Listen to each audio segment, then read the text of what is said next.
Hello বন্ধুরা, তোমরা কেমন আছো? আশা করি সবাই ভালো আছো। আমিও আমার দয়ালের কৃপায় ভালো আছি। আজকে আমি তোমাদেরকে ভিন্ন স্বাদের পায়েস করে দেখাবো। তোমরা তো গোবিন্দভোগ চাল দিয়ে পায়েস করো বা সাবু দিয়ে পায়েস করো, আমি আজকে ডালিয়া দিয়ে পায়েস করে তোমাদেরকে দেখাবো।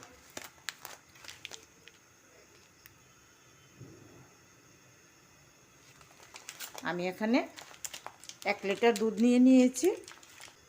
প্রথমে আমি দুধকে ভালোভাবে ফুটিয়ে নেব। এলাচ দিয়ে দেব, 2টা তেজপাতা দিয়ে দিলাম।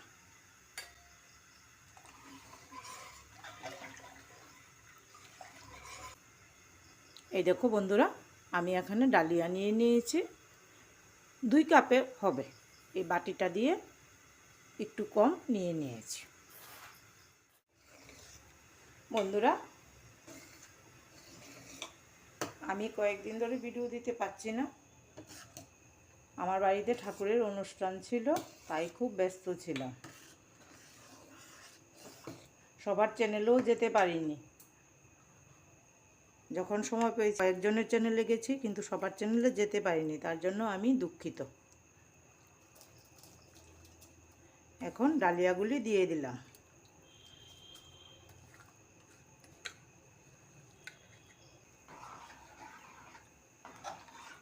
এখন ডালিয়া সিদ্ধ হওয়া অবধি আমি অপেক্ষা করব।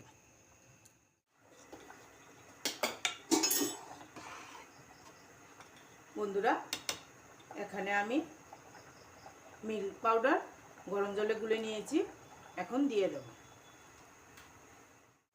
ডিনারের জন্য ডালিয়ার পায়েস লুচি বা পরোটা বা রুটির সঙ্গে খেতে খুব ভালো লাগে।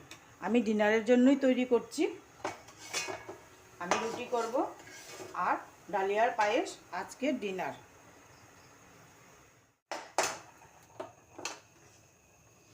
বন্ধুরা, ক্যারামেলটা তৈরি হয়ে গেছে।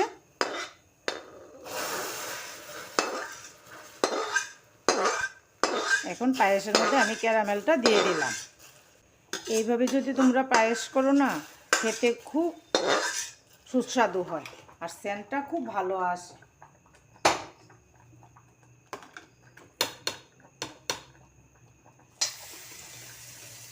দেখো কালারটা কি সুন্দর হয়েছে। এইটুকু চিনিতে তো আর মিষ্টি হবে না, তার জন্য আমি কিছু বাতাসা নিয়েছি, বাতাসাগুলি দিয়ে দেব।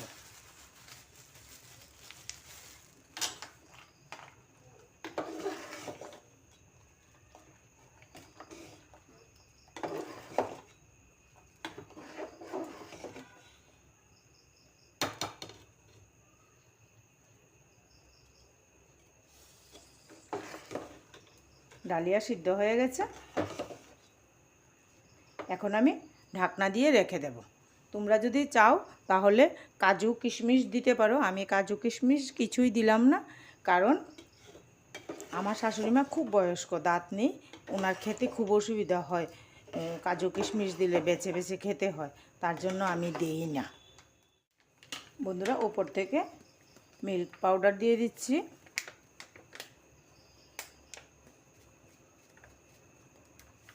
মিল্ক পাউডার দিলেও হয়, না দিলেও হয়। দিলে একটু টেস্ট বেশি হয়, আর না দিলে ওর টেস্টের কম হয় না, কিন্তু দিলে একটু আরও বেশি টেস্ট হয়।